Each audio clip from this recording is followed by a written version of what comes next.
For a look at what the newspapers may be saying tomorrow, we are now joined by former president of the Nigerian Guild of Editors, Funke Egbemode. Thank you very much for joining us on Nigeria Tonight. Let's get straight to it. I mean, you've monitored the news for the past week and some of the headlines we brought to you tonight. What is your prediction, not just for tomorrow, maybe a particular story that may continue for the rest of the week, continue to next week? Thank you. Good evening. It's good to be here again. The one story that will continue to find space on the front page is the story of the palliatives and how the federal government intends to disburse it. And there will be nods, there will be kudos, and you will always find something about it on the front page, at least for the next 1 week or even beyond. That's for sure. And then the one that we are likely to also see developing a life of its own is the stories and the going to court of the former CBN governor, Godwin Emefiele. It will also continue to find space. It will find space tomorrow. It will also be on the front page for a few days more. And then we'll continue to talk about developments around the ministerialists.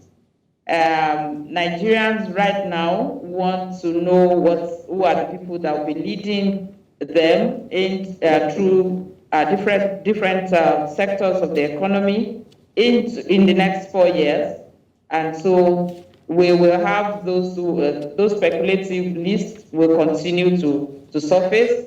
The presidential spokesperson will continue to have to tell us the status of things with that list and the relationship between the federal government on that list and the National Assembly.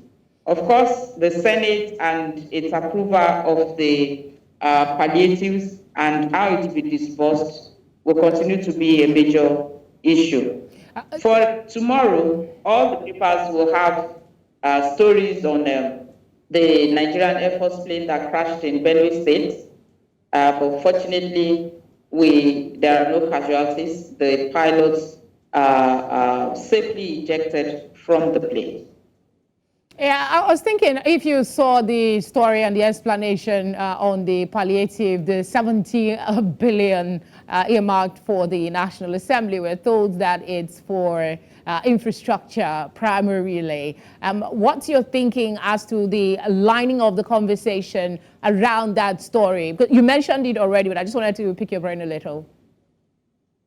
You know how Nigerians are generally what Nigerians generally feel about anything going to National Assembly members. And so this one will need a lot of orientation and a lot of explanations, consistent explanations on why a chunk of that money will be going to the National Assembly, to lawmakers or to the National Assembly.